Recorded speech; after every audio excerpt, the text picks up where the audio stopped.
تو سامنے نور الہدا تھے۔ اچھی خاصی ٹھنڈ ہے اور تم یوں ننگے پاؤں گیلی گھاس پہ چل رہی ہو، کوئی شال وغیرہ بھی نہیں لی، بیمار پڑ جاؤ گی۔ سہانی شام تھی اور محبوب نظروں کے سامنے نور الہدا کو شاید کچھ اور کہنا چاہیے تھا، پر وہ اسے ٹوکے بغیر نہ رہ سکے۔ ایک بے معنی جی بول کر ملیحہ ان کے برابر سے گزرتی، سیڑھیوں پر بیٹھ کر سینڈل پہننے لگی۔ سینڈل پہن کر اسے اندر کی طرف قدم بڑھائے ہی تھے کہ نور الہدا نے اچانک ہی پوچھ لیا، تم ہوش ہو؟ دوسری سیڑھی پر رکھا ملیحہ کا پاؤں اپنی جگہ جم گیا۔ وہ سنبھلی، پھر پلٹ کر انہیں دیکھتے ہوئے پوچھا، آپ خوش ہیں؟ نور الہدا نے آنکھیں بند کر کے ہوا میں پہلی تازگی کو سانس کے ساتھ اپنے اندر اتارتے ہوئے کہا، بہت۔ تو سمجھے میں بھی خوش ہوں۔ وہ کسن مسکرائی۔ نور الہدا نے اس کی طرف دیکھا اور پاس چلے آئے۔ میں جانتا ہوں تمہیں احساس بھی نہیں ہوگا کہ میں پہلی ہی نظر میں اپنا ہر احساس تمہارے نام کر چکا ہوں۔ ملیحہ کے لیے سچ مچ انکشاف تھا، مگر اس کے اعصاب پہلے ہی اس قدر ٹوٹ چکے تھے کہ وہ حیران بھی نہ ہو سکی، بس انہیں دیکھ کر رہ گئی۔ ہاں ملیحہ، یہ میری زندگی کا سب سے بڑا سچ ہے کہ میرا دل جب بھی دھڑکتا ہے تو شدت کے ساتھ یہ احساس ہوتا ہے کہ مجھے تم سے محبت ہے، اور یہ محبت مجھے زندگی کی طرح عزیز ہے۔ لیکن ایک چیز ہے جو مجھے اپنی زندگی سے اور اپنی محبت سے بھی زیادہ عزیز ہے۔ جانتی ہو وہ چیز کیا ہے؟ انہوں نے پوچھا۔ ملیحہ اب بھی خاموش کھڑی بس انہیں دیکھتی ہی رہی۔ تمہاری مسکراہٹ۔ اس دن یاد ہے جب میں اور بابا جان وہاں لان میں بیٹھے تھے؟ انہوں نے وہ لان چیئرز کی طرف اشارہ کیا جس کی سفیدی اندھیرے میں چمک رہی تھی۔ ملیحہ نے یوں ہی سر گھما کر دیکھا۔ وہ کہہ رہے تھے، انہوں نے مجھ سے پوچھا ملیحہ سے شادی کرو گے؟ تو میں نے ان سے کہا تھا آئی لو ہر، لیکن میں ملیحہ سے شادی صرف اس صورت میں کروں گا اگر ملیحہ کو اعتراض نہ ہو۔ ملیحہ کو کچھ دن پہلے کا وہ منظر یاد آ گیا اور نور الہدا کا جملہ بھی۔ میں ملیحہ کی خوشی کی خاطر اپنا دکھ بھی سہ سکتا ہوں۔ وہ غائب دماغ کھڑی تھی کہ اچانک ہی نور الہدا نے اس کا ہاتھ تھام لیا۔ ملیحہ نے ان کی طرف دیکھا۔ وہ اس کے بائیں ہاتھ کو تھام کر اس کی انگلی میں پڑی انگوٹھی کی ڈائمنڈ کو انگوٹھی سے ذرا چھو کر بول رہے تھے، اس سے کچھ فرق نہیں پڑتا، مگر تم میرے ساتھ اپنی زندگی گزارنے والی ہو، اور اس سے بہت فرق پڑتا ہے۔ اگر تمہارا ذہن مجھے اس رشتے کے ساتھ قبول کر سکتے تو ٹھیک ہے، اور اگر نہ کر سکے تو زبردستی نہیں۔ وہ بولتے ہوئے ایک پل کو چپ سے ہو گئے، پھر اس کا ہاتھ چھوڑ کر بولے، تم جب چاہو میرا ساتھ چھوڑ کر جا سکتی ہو۔ مجھے کہیں نہیں جانا ہادی بھائی۔ فوراً ہی اس کی زبان سے نکلا تھا اور فوراً ہی اسے اپنی غلطی کا احساس بھی ہو گیا اور سنبھل کر بولی، رشتے جب بنائے جاتے ہیں نور الہدا تو انہیں نبھایا کرتے ہیں، توڑا نہیں کرتے۔ نور الہدا کو ایک دم ہی اپنا آپ ہلکا پھلکا لگنے لگا۔ اس کا مطلب ہے کہ مجھے اس پل کا انتظار کرنے کی اجازت ہے جب تم ایک نئے رشتے سے میری زندگی میں قدم رکھو گی۔ ان کی نظروں سے چھلکتی وافردگی ملیحہ سہ نہیں پائی اور اچانک ہی مڑ کر اندر آئی اور سیڑھیاں چڑھتی اپنے کمرے میں آ گئی۔ نور الہدا اس انداز کو اس کی ادا سمجھ کر مسکرانے لگے تھے۔ سائنس کہتی ہے کائنات میں موجود ہر شے کی بنیاد اکائی ہے۔ ہمارے جسم کو ہی دیکھ لیا جائے، لاکھوں کروڑوں ہیلیوں سے بنا ہمارا جسم ایک خلیے سے شروع ہوتا ہے۔ مادے کی شروعات ایٹم سے ہوتی ہے، یہاں تک کہ اربوں خربوں میل پر پھیلی اس کائنات کو اگر ریورس پروسیس میں ڈال دیا جائے تو یہ پوری کائنات محض ایک نقطے میں سمٹ جائے گی۔ مجھے سائنس کے نظریے پر کوئی اعتراض نہیں، مگر میری زندگی میں یہ قانون کمزور پڑنے لگتا ہے، کیونکہ میری زندگی کی بنیاد اکائی نہیں بلکہ ایک تکون ہے، ایک ایسی تکون جس کے ہر زاویے کی پیمائش 60 ڈگری ہے، یعنی ہر زاویے کی پیمائش برابر ہے اور کسی بھی طرح ان تینوں زاویوں میں امتیاز نہیں کیا جا سکتا۔ اس تکون کے ایک سرے پہ بابا جان کھڑے ہیں۔ بابا جان کا اور میرا رشتہ شیشے اور پتھر کا رہا ہے۔ شیشہ اپنی جگہ قائم رہے، اس سے پتھر سے فاصلہ ضروری ہے، اسی لیے میں ان کے پاس جانے سے ہمیشہ گھبراتی رہی کہ کہیں چوٹ نہ کھا بیٹھوں۔ میرا ڈر کیسا سچا تھا۔ تکون کے دوسرے سرے پر نور الہدا ہیں۔ ہادی بھائی نے میری زندگی کے ہر خلا کو بھر دیا، بنا مانگے انہوں نے مجھے وہ سب کچھ دے دیا جو مجھے کبھی کسی سے نہیں ملا تھا۔ انہوں نے مجھے چاہا بھی تو اپنے لیے نہیں بلکہ میرے لیے چاہا، ایک دم خالص اور بے غرض محبت، اور بدلے میں بھی کبھی کچھ نہیں مانگا۔ لیکن اگر وہ نہیں مانگیں گے تو کیا میں دوں گی نہیں؟ تکون کے تیسرے کونے میں کھڑا تیسرا شخص بادشاہ مصطفیٰ ہے۔ بادشاہ مصطفیٰ میری ساتھ کائنا، میری یقین کا چہرہ، مگر آج اس چہرے کے نقوش دھندلا رہے ہیں۔ اب سوال پانے اور کھونے کا نہیں، اب سوال میرے اعتبار کا ہے۔ بابا جان، نور الہدا اور واجدان، ایک تکون کے تین کونوں میں کھڑے تین لوگ، وہ تین لوگ جنہیں میں نے ٹوٹ کر چاہا، اور ان میں سے کوئی ایک بھی اگر میری زندگی کے منظر نامے سے ہٹا تو اس آدھی ادھوری زندگی کو جینا مشکل ہو جائے گا۔ مگر میں یہ بھی جان چکی ہوں کہ یہ تینوں کبھی ایک ساتھ کھڑے نہیں ہو سکتے۔ بابا جان، نور الہدا اور واجدان، وہ تین لوگ جنہیں میں نے اپنی زندگی میں سب سے زیادہ محبت کی، اور میری زندگی کے سب سے کٹن موڑ پر وہ تینوں ہی مجھے اکیلا چھوڑ گئے۔ مجھے کسی کے ساتھ کی ضرورت ہے، میرا ساتھ کون دے گا؟ دروازے پر دستک ہوئی۔ ملیحہ نے ڈائری لکھنا چھوڑ کر آواز لگائی، دروازہ کھلا ہے، آ جاؤ۔ اس آواز کے ساتھ ہی بہادر کمرے میں آیا تھا۔ کہو کیا بات ہے؟ ملیحہ نے پوچھا۔ بی بی صاحب، آپ کے لیے فون آیا ہے۔ ملیحہ کی نگاہوں میں زمان و مکان گھوم گئے تھے، یہاں تک پہنچ کر ڈائری خاموش ہو گئی تھی۔ تانیہ نے فوراً اگلا صفحہ پلٹ کر دیکھا اور پھر باقی کے سارے ورق پلٹ کر دیکھ لیے۔ ہر ورق سادہ تھا۔ تانیہ نے کھڑکی سے باہر آسمان کو دیکھا جس پر روشنی دھیرے دھیرے بکھرتی جا رہی تھی۔ پوری رات ڈائری پڑھنے سے اب اس کی آنکھیں پوری طرح دکھ رہی تھیں۔ وہ آنکھیں بند کر کے سیدھی لیٹ گئی۔ پچھلی رات انکشافات کی رات تھی۔ وہ گہرے سانس لیتی، خود کو اس عذاب شکن کیفیت سے آزاد کروانے کی کوشش کر رہی تھی۔ داستان ایک عجیب موڑ پر آ کر رک گئی تھی۔ تانیہ سوچنے لگی، آگے کیا ہوا ہوگا؟ اس رات وہ ٹیلی فون کس کا تھا؟ کیا واجدان کا؟ اس نے کیا کہا ہوگا؟ اور اگر رات کو آنے والا فون واجدان کا تھا تو جب دن بھر ملیحہ اسے ڈھونڈتی رہی تو وہ کیوں نہیں ملا؟ وہ اس سے لائبریری کیوں نہیں آیا تھا؟ اور فون پر کہیں اس سے یہ تو نہیں کہہ دیا ہوگا میں تم سے شادی نہیں کر سکتا، اللہ حافظ، وغیرہ وغیرہ؟ نہیں، اسے فوراً ہی اپنی قیاس کو رد کر دیا۔ اگر ایسا ہوتا تو ملیحہ پاپا سے شادی کر لیتی، اور پاپا سے شادی کے بعد تو اسے قصے فاروقی میں ہی ہونا چاہیے تھا، مگر وہ تو کہیں نہیں ہے، کوئی اس کا نام تک لینا گوارا نہیں کرتا۔ کیا واجدان نے فون پر اپنے نہ آنے کی وجہ بتا کر معذرت کر لی تھی، اور جس کے بعد ملیحہ نے دادا جان کے سامنے شادی سے انکار کر دیا ہوگا؟ مگر دادا جان تو فیصلہ واپس لینے والے نہیں تھے، تو پھر یہ ہو سکتا ہے کہ ملیحہ نے ان کی مرضی کے بغیر واجدان سے شادی کر لی ہو، لیکن ایسا ہونا بھی مشکل ہے۔ ملیحہ نے کہا تھا اپنے بابا جان کو چھوڑ کر کہیں نہیں جائے گی۔ اپنے دوسرے قیاس کو بھی رد کرتے ہوئے اسے سوچا اور سچ بھی ہو گئی، لیکن اگر یہ نہیں ہوا تھا، وہ نہیں ہوا تھا، تو آخر ہوا کیا تھا؟ ملیحہ اچانک ہی کہاں گم ہو گئی؟ اسے آخر کیا کیا تھا جو اس کا ذکر خود اس کے ہی گھر میں بین ہو گیا ہے، اور برسوں گزر جانے کے بعد بھی نہ تو اس نے کبھی کسی فاروقی میں قدم رکھا اور نہ کبھی کسی کی زبان پر اس کا نام ہی آیا؟ اور پاپا اور دادا جان کے درمیان موجود خلیج کی شروعات کب اور کہاں سے ہوئی؟ منگنی کی رات تک تو سب ٹھیک تھا، پھر کیوں پاپا دادا جان سے منتفر ہو گئے؟ وہ لچتی ہوئی اٹھ بیٹھی، کیا مشکل ہے؟ میں نے تو سوچا تھا ملیحہ کی ڈائری قصے فاروقی کے رازوں پر سے پردہ اٹھائے گی، پر اس نے تو اور بھی کئی ماموں کا جنم دے دیا ہے۔ کتنی عجیب سی بات ہے، پاپا جو ماما سے اتنی محبت کرتے ہیں، ماما سے پہلے کسی اور کو بھی چاہ چکے ہیں، مگر پاپا کی محبت تو مکمل ہونے جا رہی تھی، ادھوری کیسے رہ گئی؟ کہانی کی ہر کڑی بیچ سے غائب ہو گئی ہے، اور ایسا کوئی نہیں جو بتا سکے کہ حقیقت میں کیا ہوا تھا۔ اسے گہرا سانس کھینچتے ہوئے خود کو ریلیکس کیا اور ایک نئے روح پر سوچنے لگی۔ اس کہانی کے 4 ہی بنیادی کردار ہیں جو ہر سچ پر سے پردہ اٹھا سکتے ہیں، مگر 2 کردار تو زبان بندی کے عہد پر کار فرما ہیں، تیسرا کردار منظر سے ہی غائب ہے، اور چوتھا کردار اچانک ہی کوئی خیال آیا تھا، واجدان مصطفیٰ، یہ شخص میرے لیے یقیناً اجنبی ہے، مگر یہ نام نہیں، جسٹس واجدان مصطفیٰ، یہ محض میرا اندازہ ہے، مگر تصدیق تو کرنی پڑے گی۔ اے ایس پی شایان مصطفیٰ، میں نے سوچا تھا تم سے دوبارہ کبھی نہیں ملوں گی، لیکن اگر مجھے واجدان مصطفیٰ سے ملنا ہے تو تم سے ایک آخری ملاقات ناگزیر ہو گئی ہے۔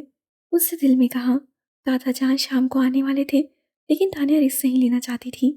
وہ ڈائری اٹھا کر دادا جان کے کمرے میں آ گئی اور احتیاط سے ڈائری واپس اسی جگہ رکھ دی جہاں سے کل اس سے اٹھائی تھی۔ اس کے بعد وہ اپنے کمرے میں آئی، وہ آفس جانے کی تیاری کرنے لگی۔ اسے محسوس کیا تھا آج کل پاپا اس پر کچھ زیادہ ہی نظر رکھے ہوئے ہیں۔ انہوں نے تانیہ سے تو کچھ نہیں کہا تھا، مگر ان کی نظریں اب ہر وقت تانیہ کو کھوجتی رہتی تھیں، اور تانیہ نہیں چاہتی تھی اس کی طرف سے کچھ ایسا ہو کہ وہ چونک جائیں۔ آدھے گھنٹے میں تیار ہو کر وہ ڈائننگ ٹیبل پر چلی آئی۔ گڈ مارننگ ماما، گڈ مارننگ پاپا۔ روز کی طرح ہی آج بھی دوپٹہ اور فائلز اسے بازو میں دبوچے ہوئے تھے۔ بیگ سمیت باقی سب کچھ سامنے والی چیئر پہ ڈھیر کرتے ہوئے اس سے ہاتھ میں پکڑا موبائل بھی یوں ہی کرسی پر ڈال دیا۔ نظر کا چشمہ پھسل کر ناک کی نوک پر آ رہا تھا، جسے نور الہدیٰ نے ہاتھ مار کر صحیح کرتے ہوئے جواباً اسے گڈ مارننگ کہا تھا اور پھر سے اخبار کے صفحے الٹنے لگے تھے۔ مریم نے کچن کی طرف آواز لگائی، بہادر، تانیہ کے لیے ناشتہ لے آؤ۔ تانیہ ناشتہ کر رہی تھی۔ نور الہدیٰ نے اخبار سائڈ پہ ڈالتے ہوئے مریم سے جوس کے لیے کہا، پاپا ویسے آپ کی یہ عادت کافی الگ سی ہے۔ تانیہ چور نظروں سے انہیں دیکھ رہی تھی۔ کون سی عادت؟ وہ سمجھے نہیں۔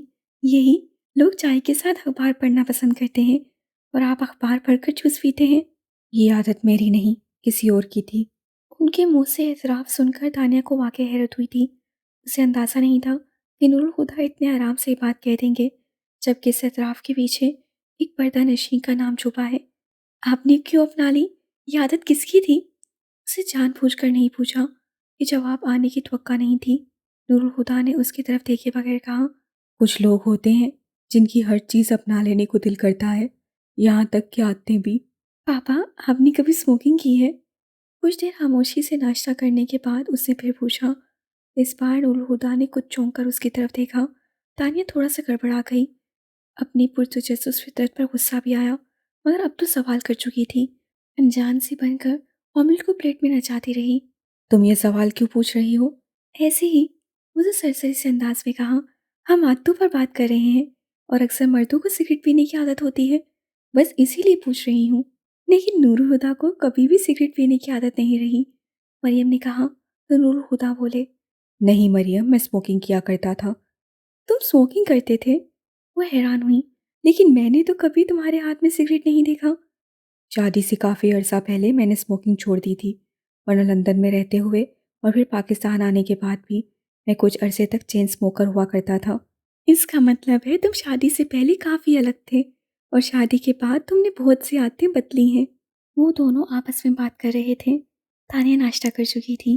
نیپکن سے ہاتھ صاف کرتے ہوئے اس کی نظر ٹیبل پر نور الہدیٰ کے سامنے رکھے ان کے والیٹ پر پڑی۔ وہ ڈائری میں لکھی ہر بات کی تصدیق کر لینا چاہتی تھی۔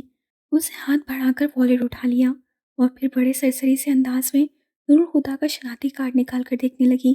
نام نور الہدیٰ فاروقی، والد کا نام مظہر فاروقی۔